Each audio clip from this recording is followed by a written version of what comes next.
यह एनडीए गठबंधन बहन जी को इसीलिए इनवाइट करता है क्योंकि बहन जी की ताकत पूरे भारतवर्ष में दोनों को पता है।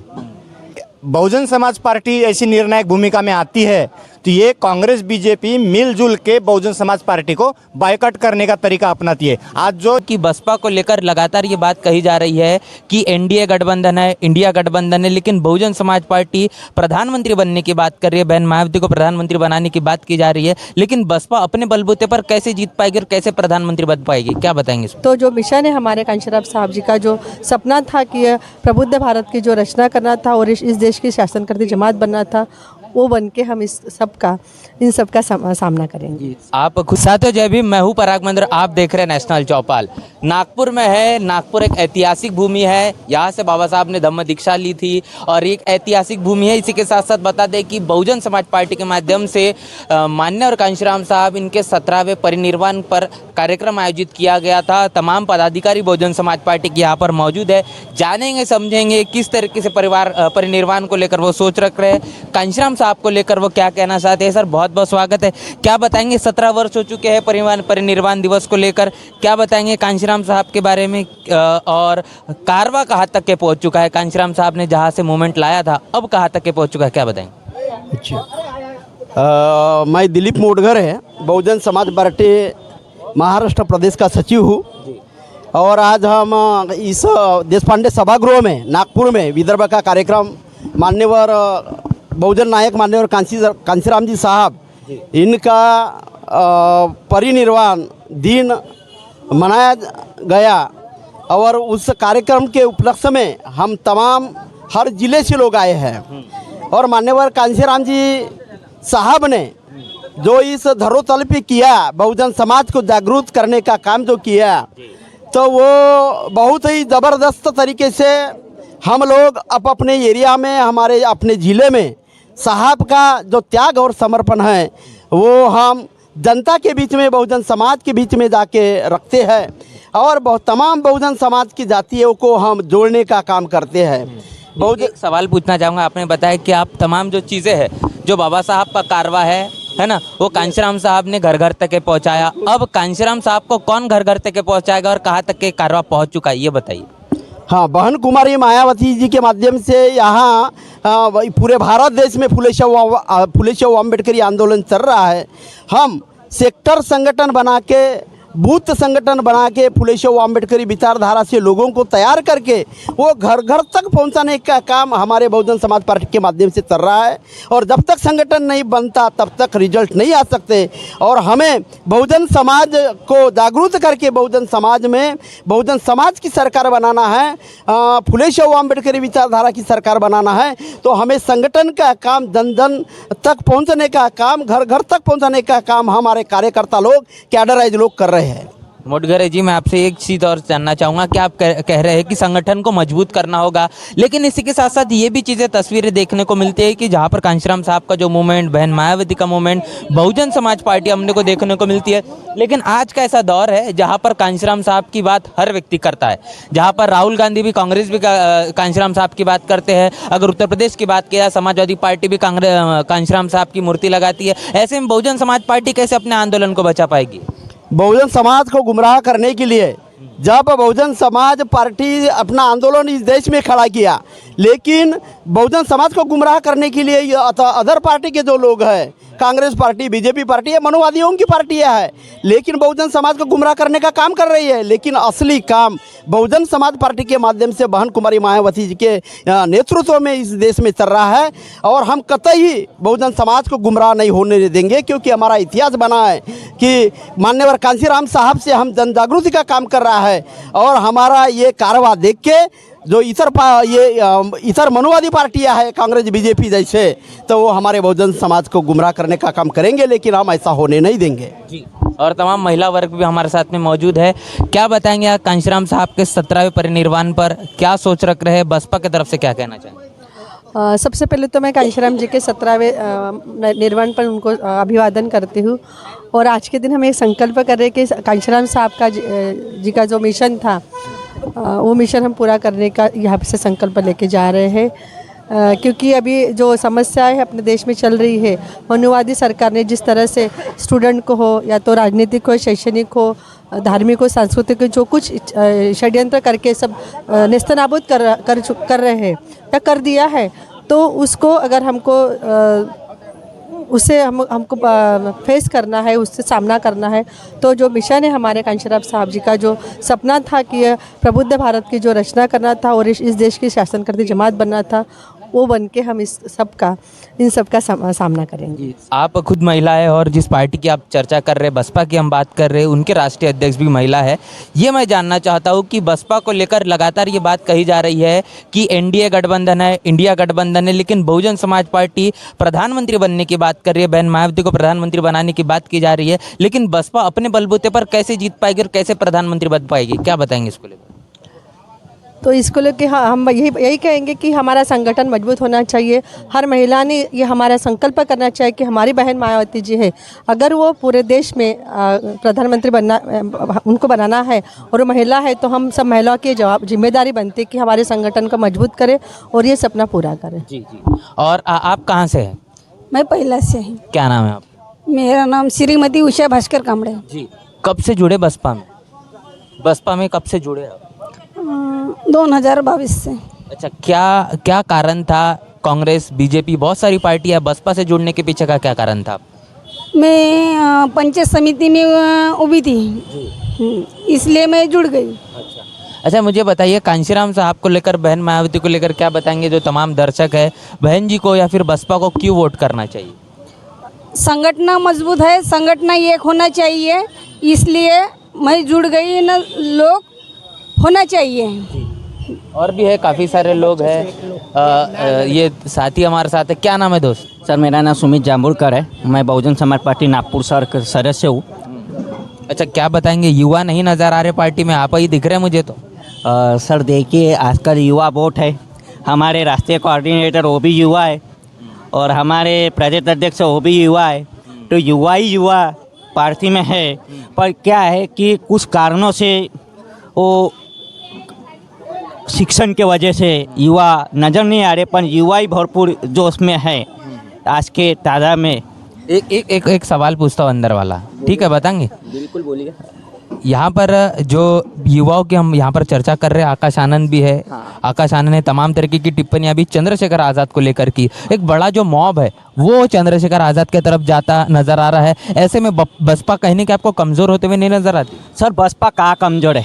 जो राष्ट्रीय पार्टी तीसरे नंबर की पूरे देश में है और जिसके आप रावण की बात कर रहे हो, वो एक राज्य में और बसपा पूरे 36 राज्य में है। नहीं यार, वो तो राजस्थान में भी और मध्य प्रदेश, पूरा भारत घूम रहे। सर, पूरा भारत, मध्य प्रदेश और भारत घूम रहे। ये 3 राज्य छोड़ के, 3 या 4 राज्य। महाराष्ट्र में तो कोई रावण के पीछे गया नहीं। महाराष्ट्र के लोग या गुजरात के लोग या उत्तर प्रदेश के लोग तो उसके पीछे गए नहीं। उत्तर प्रदेश के लोग, पूरे भारत के लोग बहुजन समाज पार्टी के साथ में है। तो जिस जो प्रश्न आपने किया कि रावण के पीछे लोग हैं, रावण के पीछे देखो, कुत्ते के पीछे तो 4 कुत्ते दबड़ते हैं, पर हाथी के पीछे जब हाथी यहाँ से रास्ते में भी जाएंगे ना तो उसके पीछे कुत्ते भी दौड़ते हैं, और गाय बकरियाँ भी रहेंगे ना तो हाथी को देख के कुत्ते को छोड़ते और हाथी के पीछे दौड़ना चालू करते। ऐसे स्थिति हो गई है। जैसे रावण तो ये 2-3 राज्य में घूम रहा है, पर आकाश आनंद जी सर, बहन कुमारी मायावती जी पूरे 36 राज्य में घूम रहे हैं, तो वो हाथी का नीला जन सैलाब दिखता है। वो ये है क्योंकि वो उनमें विचारधारा है, माननीय और कांशीराम साहब की विचारधारा है, बहुजन समाज पार्टी की विचारधारा है और पूरे फूले साहब अम्बेडकर की विचारधारा है। और भी साथी हमारे साथ। सर, कहाँ से, क्या नाम है? सर, मैं नितिन कुमार राउत, भंडारा विधानसभा का अध्यक्ष हूँ। मैं जानना चाह रहा हूँ, ये जो तमाम लगातार पूरे देश के अंदर में जो हालात बने हुए हैं, इंडिया एनडीए गठबंधन, कैसे बसपा अपने आप को बचा पाएगी, कैसे सत्ता में आ पाएगी? लगातार बातें की जा रही है। इंडिया एनडीए गठबंधन बहन जी को इसीलिए इनवाइट करता है क्योंकि बहन जी की ताकत पूरे भारतवर्ष में दोनों को पता है। क्योंकि इंडिया वाले भी बोलते हैं कि बहन जी के बगैर हम चुनाव यानी प्रधानमंत्री बना नहीं सकते, और एनडीए वाले भी बोलते हैं।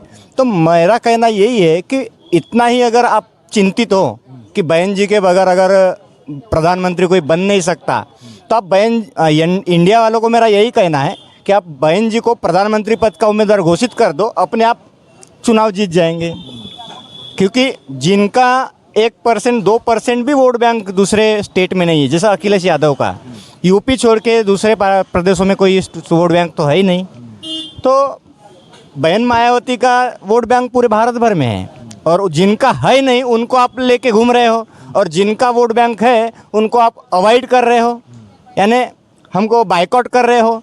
तो ये बायकॉट करना आज की सिचुएशन नहीं है, बायकॉट करना ये कांशीराम साहब के ज़माने से ही आ रहा है, बाबा साहब के ज़माने से ही आ रहा है। जब कभी बहुजन समाज पार्टी ऐसी निर्णायक भूमिका में आती है तो ये कांग्रेस बीजेपी मिलजुल के बहुजन समाज पार्टी को बायकॉट करने का तरीका अपनाती है। आज जो यूपी में कभी कांग्रेस ने माननीय कांशीराम साहब को अपनाया नहीं, विचार नहीं, कुछ यानी एक्सेप्ट ही नहीं किया, तो आज 17वें परिनिर्वाण दिन के उपलक्ष्य में वो यूपी में माननीय कांशीराम साहब का पुण्यतिथि मना रहे हैं। तो एक तरफ आप दिखावा करोगे और एक तरफ छलावा करोगे, तो ये बहुजन समाज एक्सेप्ट करने वाला नहीं है, क्योंकि बहुजन समाज को पता है कि कहाँ वोट करना है और कहाँ जाना है। जी साहब, हमारे साथ में सर क्या नाम है? आ जाइए। हाँ बताइए। मेरा नाम चंद्रशेखर कामले है जी। और मैं ये जानना चाह रहा हूँ कि एक साथी ने जो बात की उसी को आगे बढ़ाता हूँ कि मीडिया की भूमिका बहुत महत्वपूर्ण है हर एक चुनाव के अंदर में। आप देखते हैं और तमाम जो प्री पोल आ रहे हैं, तेलंगाना की बात करेंगे, छत्तीसगढ़ की, मध्य प्रदेश, राजस्थान, जहाँ पे विधानसभा के चुनाव होने हैं, देश के अंदर में भी, वहाँ पर कांग्रेस और बीजेपी को लगातार दिखाया जा रहा है बसपा दरकिनार है, बसपा अदर में आ रही है। क्या बताएंगे? बसपा की नाम भी नहीं लिया जा रहा है, कहीं नज़र नहीं आ रही, तो क्या लगता है कि यही वास्तविक स्थिति है? देखिए, आपके प्रश्न का उत्तर बाबा साहब ने दिया है। जी।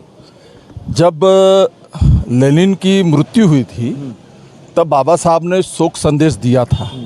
वो शोक संदेश में बाबा साहब ने बोला था कि भी सोवियत संघ में जो रशिया है, रशिया में एक चमार ने शासन किया और शासन करके पूरे सोवियत संघ को हिलाया। तभी बाबा साहब ने बोला था कि भी ऐसा भारत में भी होगा, भारत में भी एक चमार आएगा और जो ये पूरे भारत वर्ष को हिलाएगा और भारत के इतिहास को बदल देगा। तो बाबा साहब की वो भविष्यवाणी जो है वो मान्यवर कांशीराम साहब ने पूरी की, पूरे भारतवर्ष के राजनीति के इतिहास को ही बदल डाला। उसके बाद में मान्यवर कांशीराम साहब की जो शिष्या है बहन कुमारी मायावती जी, वो वर्तमान में भारत देश के इतिहास को और भारत देश के राजनीति को और भारत देश के सत्ता केंद्रों को हिला रही है, जिससे ब्राह्मणवाद जो है पूरी तरह टूट चुका है। ये टूटा लंगड़ा लूला जो ब्राह्मणवाद है, मनुवाद है, वो आज दो बड़े खेमों में बट चुका है।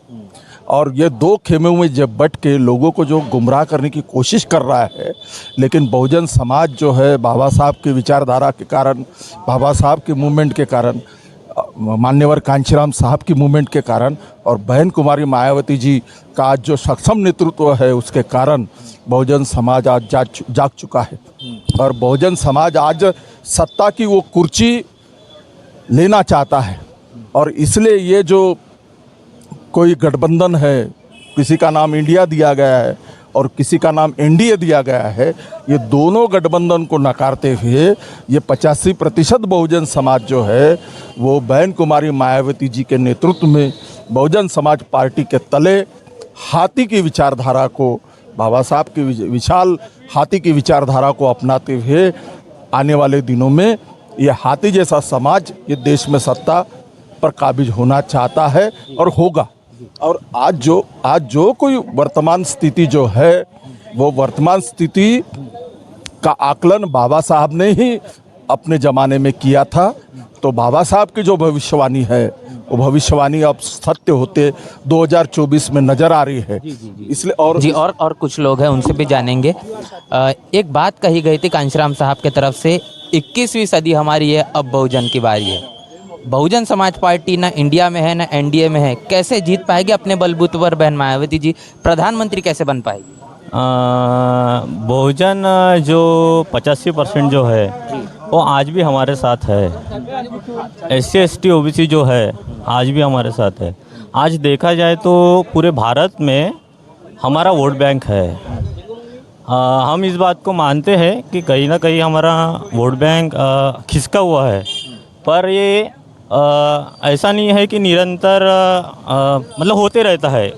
बीजेपी का भी ये हुआ है, वोट बैंक खिसका था। मतलब कुछ सालों पहले कांग्रेस भी पीछे आई है। अभी हमारे पार्टी का अभी जो वर्तमान में जो स्थिति चालू है, तो ठीक है, हम मानते हैं, पर आने वाले वक्त में हम चाहेंगे कि पूरे बहुजनों से अपील करेंगे कि बहुजनों की सरकार है, बहुजन समाज पार्टी की सरकार है, क्योंकि ये बहुजनों की मतलब एक पार्टी है। ये बहुजनों के बारे में बात करती है, SC ST OBC माइनॉरिटी, अल्पसंख्यक, मुस्लिम समाज जो है उनके हितों के बारे में बात करती है, युवाओं के बारे में बात करती है, उनके विकास के बारे में बात करती है। तो आने वाले वक्त में जो ये पूरा 85% जो समुदाय है, ये आने वाले वक्त में मुझे लगता है, मतलब व्यक्तिगत रूप से लगता है कि ये बड़े पैमाने पे एक वोट देके बहुजन समाज पार्टी को जिताएगा। तो तमाम हमने जो चर्चा की है, बड़ा हो गया है काफ़ी ज़्यादा वीडियो, है ना।